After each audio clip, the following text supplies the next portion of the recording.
तो मंत्रिमंडल विस्तार के बाद सीसीपीए का गठन किया गया। सीसीपीए के सदस्य बने हैं भूपेंद्र यादव, वीरेंद्र कुमार, मनसुख मांडविया, गिरिराज सिंह, सर्बानंद सोनोवाल, अनुराग ठाकुर, किरण रिजिजू और अर्जुन मुंडा।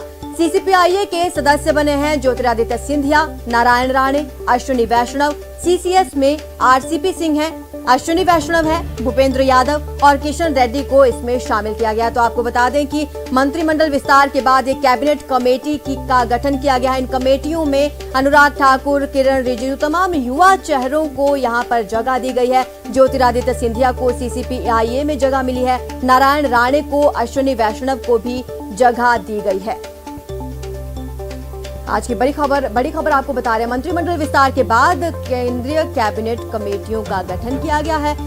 इनमें मनसुख मांडविया, अनुराग ठाकुर, किरण रिजिजू, तमाम युवा चेहरों को भी इसमें शामिल किया गया है। सीसीपीआईए में नारायण राणे हैं, अश्विनी वैष्णव शामिल हैं। तो मंत्रिमंडल विस्तार के बाद सीसीपीए का पुनर्गठन किया गया है कमेटियों का। कैबिनेट कमेटियों के गठन में इसमें तमाम नए मंत्रियों को शामिल किया गया है। नारायण राणे, अश्विनी वैष्णव, अनुराग ठाकुर, तमाम ये मंत्री इसमें शामिल हैं।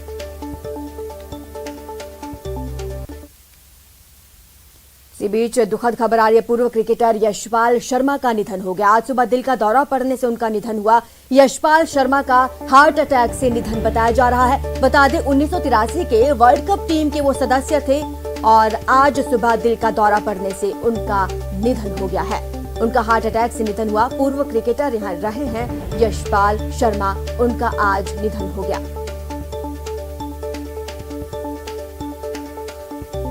1983 की वर्ल्ड कप टीम का हिस्सा रहे हैं यशपाल शर्मा।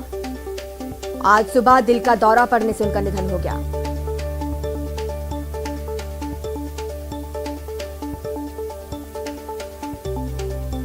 हमारे संवाददाता महेश दाधीच हमारे साथ जुड़ चुके हैं। महेश, उनके अंतिम दर्शन के लिए कहां पर उनके पार्थिव शरीर को रखा जाएगा और तमाम जितने भी उनके प्रशंसक हैं सब में शोक इस वक्त देखा जा रहा है? देखिए, यशपाल शर्मा के निधन के बाद से ही क्रिकेट जगत में शोक की लहर है और एक पूर्व भारतीय क्रिकेटर को खोने का गम जो है वो क्रिकेट के जगत में है, जिसमें कि क्रिकेट के जो उनके प्रशंसक हैं वो उन्हें आज बहुत मिस कर रहे हैं। अगर उनकी बात करते तो 66 साल की जो उम्र है उनकी हो रही है और बेसिकली पंजाब लुधियाना से उनका जो जन्म है वो रहा है और खासतौर पर चेतन शर्मा उनके परिवार से ही ये थे और एक बल्लेबाज की, एक विकेट कीपर की जो भूमिका होती है टीम के अंदर, भारतीय टीम में, वो उन्होंने निभाई थी और कई उनके जो मुकाबले हैं वो आज भी कहा जा सकता है कि जीवंत होते हैं जब भी क्रिकेट की बात आती है। उनका जो टेस्ट में जो पदार्पण था वो 2 अगस्त 1979 को इंग्लैंड के खिलाफ में उन्होंने खेला था, जबकि आखिरी जो उनका टेस्ट था वो 3 नवंबर 1983 को वेस्ट इंडीज के खिलाफ उन्होंने खेला था। और वनडे में इसी तरह से 13 अक्टूबर 1978 को पाकिस्तान, जो कि भारतीय टीम के सबसे महत्वपूर्ण प्रतिद्वंदी या जिसे कह दीजिए कि जिस पर सबसे ज्यादा निगाह होती है, उस टीम के खिलाफ में वनडे से पदार्पण उन्होंने किया था। और एक दिवसीय जो वनडे की यानी कि बात करते हैं, अंतिम वनडे जो उनका था वो 27 जनवरी 1985 को उन्होंने खेला था और इंग्लैंड से ही उनकी जो है वो आखिरी वनडे इनका जो माना जा सकता है। पंजाब, हरियाणा और रेलवे से लगातार वे घरेलू मुकाबले जो हैं वो खेलते रहे हैं और अगर ये बात करें कि 37 टेस्ट मैच जो है उन्होंने अपने करियर में खेले, 42 वनडे मैचेज जो है उन्होंने खेले। जो प्रथम श्रेणी मैचेज होते हैं जो कि डोमेस्टिक टूर्नामेंट में गिने जाते हैं, वो 160 मुकाबले उन्होंने खेले। तो कुल मिलाकर के ओवरऑल उनका जो क्रिकेट का जो करियर देखा जा सकता है वो उम्दा रहा हुआ है और एक इस तरह का कि उन्हें बुलाया नहीं जा सकता है। शुक्रिया महेश तमाम जानकारी के लिए। तो आपको बता दें कि ना सिर्फ क्रिकेट बल्कि खेल जगत के लिए बड़ी क्षति इसे माना जाएगा। आज सुबह दिल का दौरा पड़ने से पूर्व क्रिकेटर यशपाल शर्मा का निधन हो गया है।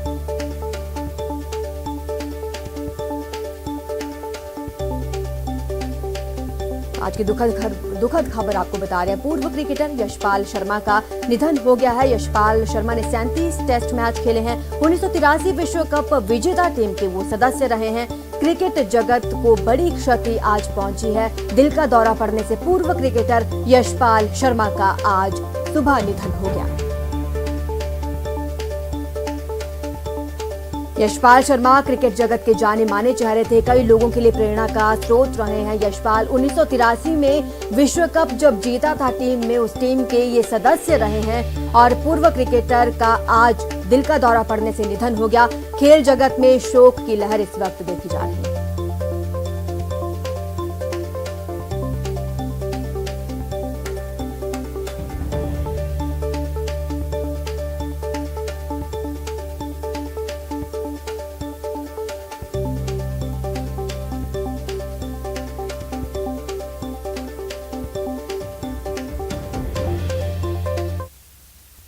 इसी बीच टोंक से बड़ी खबर आ रही है, जहां हनी ट्रैप का मामला देखने को मिला। इस मामले में मुख्य आरोपी को गिरफ्तार कर लिया गया है। शिक्षक को ब्लैकमेल किया गया था। शिक्षक से 23 लाख रुपए की लूट की वारदात को अंजाम दिया गया था। 2 महिलाओं से पूछताछ की जा रही है। सोशल मीडिया के जरिए शिक्षक को इन लोगों ने फंसाया था और हनी ट्रैप की वारदात को अंजाम दिया। मुख्य आरोपी को सवाई माधोपुर से गिरफ्तार किया गया है। फिलहाल पूछताछ जारी है। 2 महिलाओं से पूछताछ की जा रही है। मामला हनी ट्रैप का बताया जा रहा है। एक शिक्षक से इन्होंने लाखों रुपए ठगने का काम किया। पुलिस ने मुख्य आरोपी को गिरफ्तार कर लिया है। इनसे पूछताछ लगातार जारी है। तो टोंक से ये बड़ी खबर आपको बता रहे हैं, शिक्षक से 23 लाख रुपए लूट लिए थे। सोशल मीडिया के जरिए हनी ट्रैप में फंसाया गया था। 2 महिलाओं से पूछताछ की जा रही है। इस मामले में नए खुलासे होने की आशंका है। हमारे संवाददाता दौलत पारिक जुड़ चुके हैं। दौलत, बताएं क्या अपडेट है इस मामले में, किस तरह से ये पूरा ट्रैप में फंसाया गया शिक्षक को?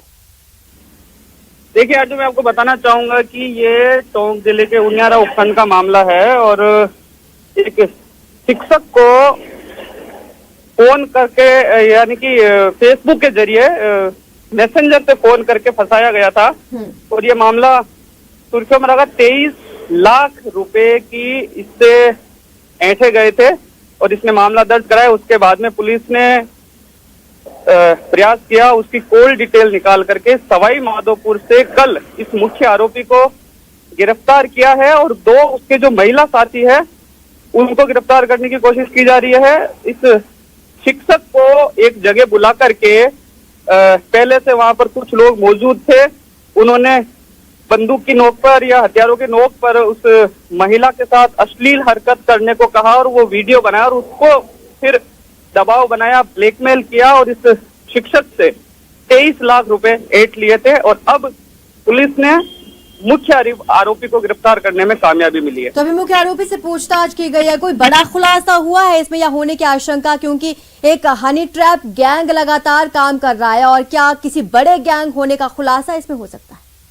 हाँ बिल्कुल, इस मुख्य आरोपी से पूछताछ की जा रही है और उसी की निशानदेही पर जो 2 महिला इसके साथी है उनको भी गिरफ्तार करने की कोशिश है पुलिस की और इस पूरे मामले का पर्दाफाश जल्दी करने का प्रयास पुलिस की तरफ से रहेगा। देखिए कितना पुराना ये मामला बताया जा रहा है। 23 लाख रुपए की लूट की वारदात को अगर अंजाम दिया गया होगा तो बेशक काफी पुराना मामला होगा। काफी लंबे समय से ये लोग सोशल मीडिया के जरिए शिक्षक को इस तरह से ट्रैप में फंसा रहे होंगे। कितना पुराना ये मामला बताया जा रहा है? ज्यादा पुराना नहीं है, ये महीने भर पहले की ही बात है और फेसबुक के जरिए इससे शिक्षक को। शुक्रिया दौलत तमाम जानकारी के लिए। तो बता दें हनी ट्रैप के मामले में बड़ा खुलासा हुआ है। मुख्य आरोपी को गिरफ्तार कर लिया गया है। एक शिक्षक से 23 लाख रुपए लूटने का ये मामला बताया जा रहा है। तो वहीं करौली पुलिस ने फिरौती मांगने वाले आरोपियों पर बड़ी कार्रवाई की है। पुलिस ने हनी ट्रैप का जाल बिछाने वाले पिता पुत्री सहित 4 लोगों को गिरफ्तार कर लिया है। आरोपियों में 2 महिलाएं हैं, 2 पुरुष शामिल हैं। ये आरोपी सोशल मीडिया के माध्यम से लोगों को फंसाते थे। अश्लील वीडियो, फोटो बनाकर सोशल मीडिया पर वायरल करने और रेप का झूठा केस दर्ज करवाने के नाम पर फिरौती वसूलते थे। आरोपियों ने करौली शहर के ही 3 से 4 लोगों को हनी ट्रैप में फंसाया था। पुलिस ने मामले की जांच शुरू कर दी है। लगातार इनकी तलाश की जा रही है। आपको बता दें बड़ी खबर है, सोशल मीडिया पर दोस्ती करते थे, ब्लैकमेल करते थे, अश्लील वीडियोस बनाते थे और फिर पैसे ऐंठने का काम करते थे। एक गिरोह द्वारा झांसे में लेकर उसे हनी ट्रैप किया गया है। वीडियो बनाकर वीडियो को वायरल करने की धमकी दी गई और उसकी एवज में वायरल न करने की एवज में 10 लाख रुपए की मांग की गई। इस पर त्वरित कार्रवाई करते हुए थाना कोतवाली की टीम, ट्रैफिक इंचार्ज और डीएसटी टीम, तीनों की संयुक्त टीम द्वारा ये कार्रवाई को अंजाम दिया गया, जिसमें मौके पर चारों आरोपी, जिसमें कि 2 पुरुष हैं, जिसमें गिरोह का सरगना प्रकाश मीना और एक अन्य व्यक्ति रम्मू लाल, इन दोनों को और 2 महिलाओं को मौके से दस्तयाब किया गया। तो वहीं सिरोही में अवैध डीजल की तस्करी का मामला सामने आया। इसके खिलाफ कार्रवाई की गई है। टैंकरों से तेल निकालकर तस्करी की जा रही है। तेल निकालकर गांव में ये बिक्री करते थे। पड़ोसी राज्य गुजरात से सिरोही में डीजल पेट्रोल की तस्करी हो रही है, जिसका नुकसान पेट्रोल पंप मालिकों को उठाना पड़ रहा है। पेट्रोल पंप पर बिक्री एकाएक घट गई। रेवदर मंडार थाना क्षेत्र और आबू रोड में तस्करी का रूट है। ये तस्करी बरसात में अधिक बढ़ जाती है, लेकिन पुलिस इससे बेखबर है। चौंकाने वाली बात ये कि कंपनी से निकलने वाले टैंकर ड्राइवर ही टैंकर से डीजल और पेट्रोल बेच देते हैं, जिसकी भनक कंपनी को भी नहीं लगती। तो ये बड़ा मामला यहाँ पर देखने को मिल रहा है। बता दें, गुजरात में राजस्थान से सस्ता है पेट्रोल और डीजल, और वहां से लगातार तस्करी कर पेट्रोल डीजल यहाँ पर गांव में ले जाकर बेचा जाता है। इसकी तस्करी की वारदातों को अंजाम दिया जाता है। ये वीडियो सामने है आपके। हमारे संवाददाता प्रतीक हमारे साथ जुड़ चुके हैं। प्रतीक, एक बड़ी कार्रवाई और एक ये जो वीडियो सामने देखने को मिल रहा है, एक सचमुच बड़ी कार्रवाई है पेट्रोल डीजल तस्करी की। जी बिल्कुल, बताना चाहूंगा, सबसे पहले ये बताना चाहूंगा कि अभी तक वहां पर कार्रवाई नहीं हुई है। ये वीडियो जो है वहां पर वायरल हुआ है, मौके से लिया गया वीडियो है, लेकिन पुलिस की और रसद विभाग की अभी तक कोई कार्रवाई किसी भी प्रकार की नहीं हुई है। वहां पर टैंकरों से निकाला गया डीजल छोटी छोटी गाड़ियों में भरकर गाँव में और कई रूट में सप्लाई किया जाता है। यानी कि बताया जा रहा है कि ढाबों पर देर रात को जीपीएस ट्रकों का बंद होने के बाद यानी कि वहां पर ड्रमों के माध्यम से भरा जाता है और अवैध डंपिंग किया जाता है। डंपिंग के बाद में उन छोटी छोटी गाड़ियों में उन ये डंपरों को भरा जाता है। उसके बाद में इनकी सप्लाई की जाती है, लेकिन वहीं इनकी बनप पुलिस और रसद विभाग को होने के बाद भी अभी तक किसी भी प्रकार की कोई कार्रवाई नहीं हुई है। यानी कि ये वीडियो लगातार वायरल हो रहा है और लेकिन अभी तक कोई कार्रवाई नहीं हुई। आपको बता दें कि ये वीडियो सोशल मीडिया पर वायरल हो रहा है। किसी ने छुपके ये वीडियो बनाया है, जहां पर पेट्रोल डीजल की तस्करी को अंजाम दिया जा रहा था। छुपकर इसकी बिक्री की जा रही है। गुजरात से पेट्रोल डीजल लाया जा रहा है और राजस्थान के गाँव में बेचा जा रहा है। ये वीडियो तो पुलिस तक भी पहुंच चुका होगा प्रतीक, लेकिन अब तक कार्रवाई क्यों नहीं हुई? जी बिल्कुल, बताना चाहूंगा कि इस वीडियो को लेकर मैंने जब सिरोही एसपी धर्मेंद्र यादव से बात करना चाहा तो धर्मेंद्र यादव साफ तौर से कहते नजर आए कि ये मामला जो है रसद विभाग का है, इस पर पुलिस कुछ नहीं कर सकती है। यानी कि साफ तौर से देखा जाए तो कहीं ना कहीं पुलिस की भी रसूखदारिता के साफ तौर से इस बेतु के बयान से नजर आ रही है। जी शुक्रिया आपका तमाम जानकारी के लिए प्रतीक। तो बता दें कि यहाँ पर पुलिस गहरी नींद में बेसुध है, ऐसे आरोप लग रहे हैं, क्योंकि एक वीडियो यहाँ पर देखने को मिल रहा है जहाँ पर पेट्रोल डीजल की खुलेआम तस्करी की जा रही है। फिलहाल इस पर अभी कोई कार्रवाई देखने को नहीं मिली है। तो वहीं राजसमंद से बड़ी खबर आ रही है, जहां ग्रामीणों ने शराब ठेके का विरोध किया। शराबबंदी पर ग्रामीणों का अहम फैसला। शराब ठेकेदार को जमीन नहीं देंगे, ये कहना है ग्रामीणों का। पंचायत में शराब की दुकान नहीं खुलने दी जाएगी। लगातार शराबबंदी पर ये ग्रामीण लगातार ठेके का विरोध कर रहे हैं। इस बार उन्होंने ठेकेदार को साफ तौर पर कह दिया है, जमीन नहीं दी जाएगी, दुकान खुलने नहीं दी जाएगी। शराबबंदी को लेकर ग्रामीणों का प्रदर्शन है। महिलाओं की तस्वीरें आप देख सकते हैं, किस तरह से प्रदर्शन कर रही हैं महिलाएं। शराबबंदी पर ग्रामीणों ने यह अहम फैसला लिया है। उन्होंने शराब ठेके का विरोध किया है और जमीन ना देने की बात कही है। कहा है कि गांव में शराब का ठेका खुलने नहीं दिया जाएगा।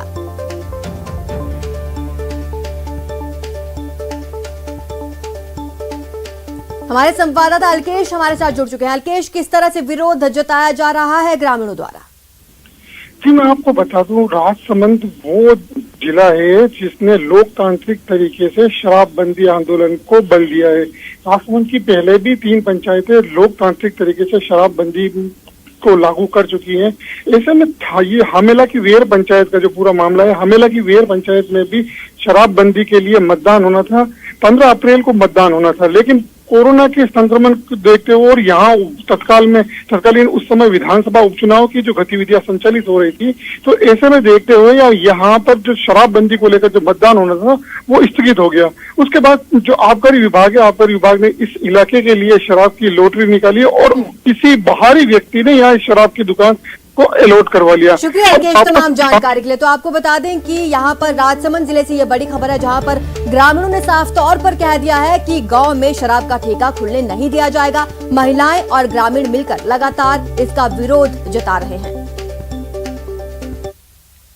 तो वहीं अजमेर में अर्बन कोऑपरेटिव बैंक प्रबंधन की वित्तीय लापरवाहियों और घोटालों की मार बैंक के ईमानदार ग्राहकों को पिछले कई सालों से भुगतनी पड़ रही है। रिजर्व बैंक ऑफ इंडिया ने अर्बन कोऑपरेटिव से लेन देन पर रोक लगा दी है और सभी एफडी को सीज कर दिया गया है, जिसके कारण लोग अपनी जमा पूंजी को लेकर बेहद आशंकित है। मामले की जांच सहकारिता विभाग की ओर से की जा रही है और इस दौरान छोटे बचतकर्ताओं को तो किश्तों में भुगतान कर दिया गया है, लेकिन जिनकी बचत 5 लाख से ऊपर है उनके भुगतान पर अभी भी रोक लगी हुई है। गन्ने के जूस का कारोबार करने वाले ऐसे ही एक पीड़ित महेश पंडित ने बताया कि उन्होंने खून पसीने की कमाई से पैसे बचाकर बैंक में जमा किए ताकि बच्चों की शादी में उसका इस्तेमाल किया जा सके, लेकिन अब जिंदगी भर की कमाई दांव पर लग चुकी है। बैंक में अटका पैसा और ऊपर से कोरोना की मार, अब बच्चों की शादी के लिए उधार लेने की नौबत आ गई है।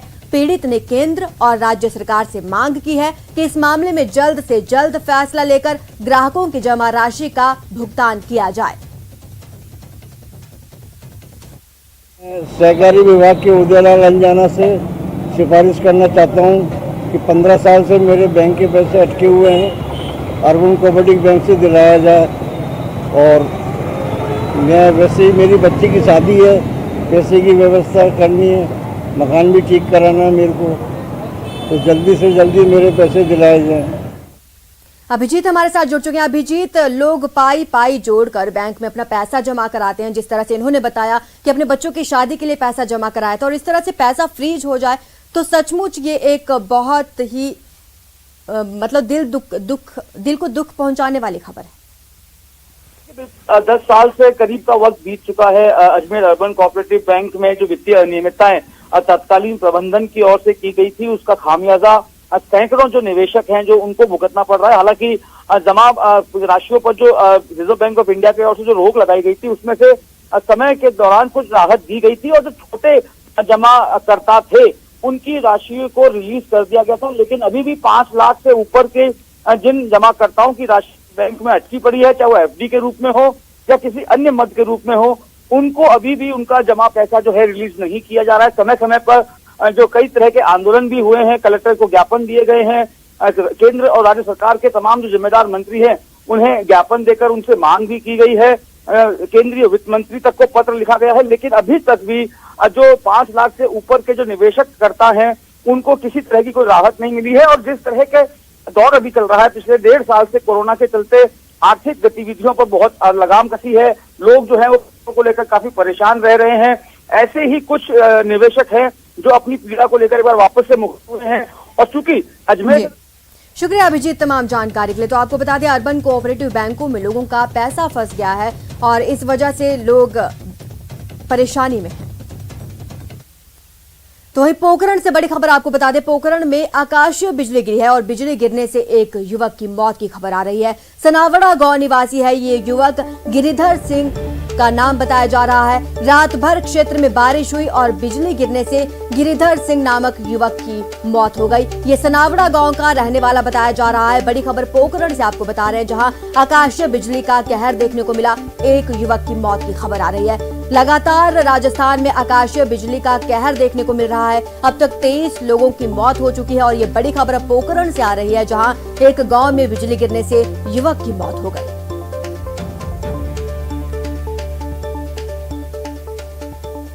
हमारे साथ सांवलदान रत्नू जुड़ चुके हैं, संवाददाता। सांवलदान बताएं, क्या है ये पूरा मामला, युवक कहां पर मौजूद था जिस वक्त ये हादसा हो गया? देखिए, रात भर बारिश का दौर रहा, जारी रहा। उसके बाद 12 और 1 बजे के बीच में गिरधर सिंह नामक व्यक्ति अपने घर से बाहर शौच जा रहा। उसके बाद रात को बिजली गिरने से दर्दनाक मौके पर मौत हो गई। शुक्रिया सांवलदान इस जानकारी के लिए। तो आपको बता दें कि आकाशीय बिजली गिरने से पोखरण के एक गांव में युवक की मौत हो गई है। अब तक पूरे राजस्थान में 23 लोगों की आकाशीय बिजली गिरने से मौत हो चुकी है। लगातार प्रशासन और सरकार लोगों को कह रहे हैं कि अपने घरों से बाहर ना निकलें।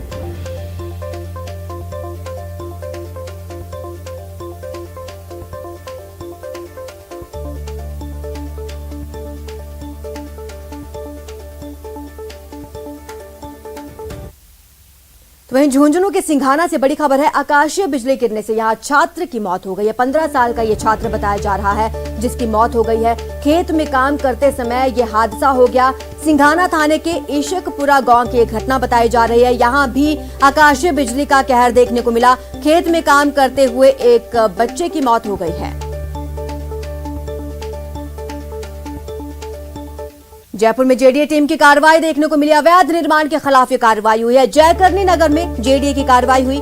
सुविधा क्षेत्र में बन रहे निर्माण पर यहां पर कार्रवाई की गई, जहां दुकान कमरों को जेडीए का दस्ता तोड़ रहा है। मुख्य नियंत्रक प्रवर्तन रघुवीर सैनी के निर्देशों पर यह कार्रवाई हो रही है और लगातार अवैध निर्माण को तोड़ा जा रहा है। जयपुर में जेडीए की टीम कार्रवाई कर रही है। अवैध निर्माणों पर यह कार्रवाई हो रही है। जेडीए की टीम लगातार इन निर्माणों को ध्वस्त कर रही है। हमारे साथ संवाददाता लवली वधवा जुड़ चुके हैं। लवली, वहां पर क्या पुलिस का जाब्ता भी मौजूद है? क्योंकि कई बार ऐसे केस देखने को मिलते हैं जब ग्रामीण या फिर वो लोग विरोध करते हैं जिनका वहां पर निर्माण होता है। देखिए, बिल्कुल यहाँ पर विरोध जैसी कोई बात नहीं है। पूर्व में ये कोर्ट स्थित था इस प्रॉपर्टी पर और ये सार्वजनिक क्षेत्र की जो जमीन है जहाँ पर गार्डन विकसित किया जाना था, पावर हाउस के लिए ट्रांसफार्मर लगाए जाने थे, सुविधा क्षेत्र की जमीन थी जिस पर भूमाफियाओं के द्वारा कब्जा कर लिया गया था और पूरे मामले को गुमराह करके कोर्ट में भी ले जाया गया था। लेकिन कोर्ट से मामला जीतने के बाद में आज जेडीए का जो प्रवर्तन दस्ता है वो इस पूरी जमीन को खाली करा रहा है।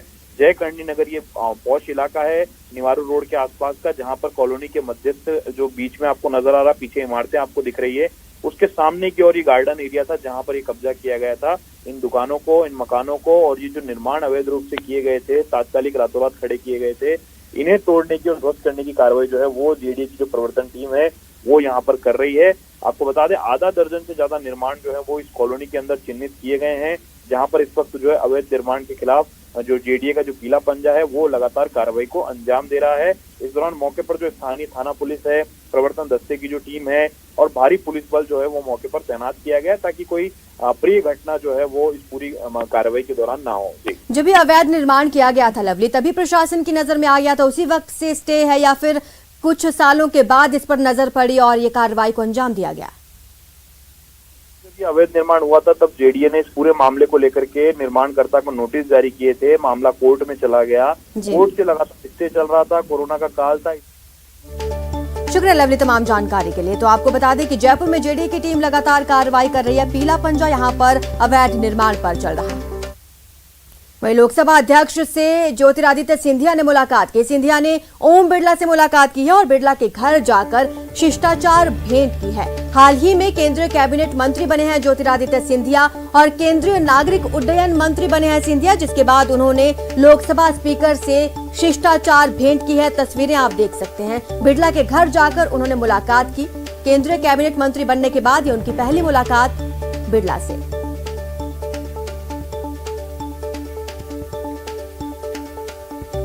लोकसभा अध्यक्ष के घर पहुंचे ज्योतिरादित्य सिंधिया, उनसे शिष्टाचार मुलाकात की।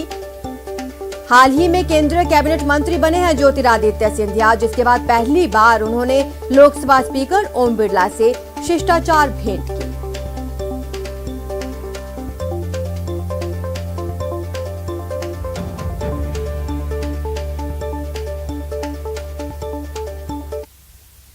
मॉनसून की बेरुखी जारी है। कहीं बारिश हो रही है तो कहीं गर्मी से बेहाल है लोग। श्रीगंगानगर में तापमान 45 डिग्री तक पहुंच गया है, तो वहीं कई जगह लगातार बारिश देखने को मिल रही है। हमारे साथ संवाददाता जुड़ रहे हैं। सौरभ गृहस्थी जयपुर से जुड़ रहे हैं, तो वहीं चंद्रशेखर व्यास जोधपुर से जुड़ रहे हैं। सौरभ, सबसे पहले आपके पास आऊंगी। जयपुर में लगातार बारिश देखने को मिल रही है, कुछ राहत है लोगों को?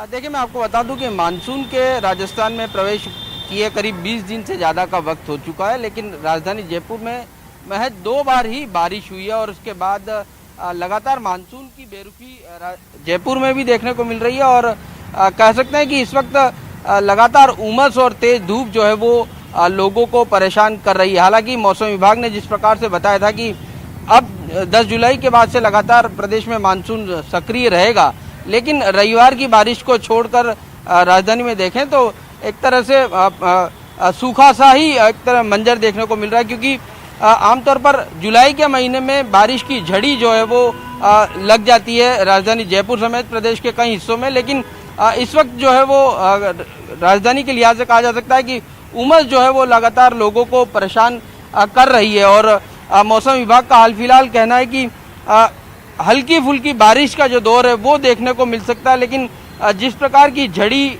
सावन की झड़ी के रूप में जो देखने को मिलती है वो अभी फिलहाल इस वक्त राजधानी में भी नजर नहीं आ रही है। लोगों को बड़ी मुश्किल इस लिहाज से हो रही है क्योंकि गर्मी तो है ही, साथ में उमस जो है वो लगातार लोगों को परेशान कर रही है। और इसके चलते अब लोग यही उम्मीद कर रहे हैं कि जल्द से जल्द जो है वो बारिश जो है वो हो जाए। लेकिन इस वक्त फिलहाल का जिस प्रकार का मौसम है राजधानी जयपुर में, उमस जो है वो लोगों को लगातार परेशान कर रही है। जयपुर में तो फिर भी बारिश देखने को मिली, लेकिन मरुधरा के कुछ इलाके ऐसे हैं जहां बिल्कुल मॉनसून का कमबैक नहीं हुआ। ऐसे में किसानों के चेहरे मुरझाए हुए हैं क्योंकि उन्होंने फसल बीज रखी है, खरीफ की फसल की बुआई कर रखी है और ऐसे में फसल बर्बाद होने का डर उनको सता रहा है। जोधपुर चलेंगे, चंद्रशेखर हमारे साथ जुड़े हुए हैं। जोधपुर में क्या हाल है चंद्रशेखर?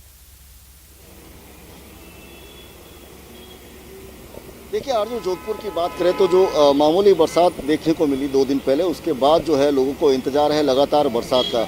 हालांकि शहर में लगातार गर्मी और जो उमस का माहौल है, उमस से लोगों का जीना बेहाल हो चुका है। अगर बात करें ग्रामीण क्षेत्रों की तो किसानों ने जो है अपनी फसल को लगाने के लिए खेतों को तैयार कर रखा है और उन्हें एक इंतजार है एक अच्छी बारिश का कि जैसे ही बारिश आती है वे खेतों में बीज डाल देंगे। जो खरीफ की फसल है जिसमें मूंग, बाजरा, मोट इत्यादि की जो फसलों की तैयारी किसानों ने कर रखी है। जिन्होंने खरीफ की अगती फसल के लिए जो बीज डाल रखे हैं उनको इंतजार है कि अब उनके खेतों में जो है उनको बीज को जो प्राण देने के लिए जो पानी चाहिए उसका इंतजार वे लोग कर रहे हैं। हालांकि बरसात थोड़ी सी 2 दिन पहले आई थी, लेकिन कहीं ना कहीं जो है इस मानसून ने एक जो है लोगों में तांडव मचाया और जो ओशा क्षेत्र में 2 महिलाओं की बिजली गिरने से मौत हो गई, दापू देवी और एक अन्य महिला की। इसके अलावा पिपराड़ क्षेत्र में 5 मवेशियों की जो है बिजली गिरने से मौत हुई और जोधपुर संभाग के पोखरण में एक युवक की मौत हुई है। अब तक राजस्थान में 23 लोगों की जो है जान बिजली ले चुकी है। कहीं ना कहीं ये एक बुरी खबरें जो है मानसून के सामने आ रही है, लेकिन फिलहाल मानसून से राहत नहीं मिली है। लोगों को इंतजार है कि बरसात हो जाए और उनकी फसल को जो है प्राण मिल जाए, वहीं शहरों में जो है उमस से राहत मिले। जी शुक्रिया चंद्रशेखर और सौरभ तमाम जानकारी के लिए। तो आपको बता दें कि मरुधरा के कुछ हिस्सों में तो बारिश हो रही है, लेकिन कुछ हिस्सों में अभी भी मानसून ने दस्तक नहीं दी है। ऐसे में लोग परेशान हैं, उमस बनी हुई है, तापमान में लगातार बढ़ोतरी हो रही है। फिलहाल इतना ही। आप बने रहे हमारे साथ और देखते रहिए News 18 राजस्थान।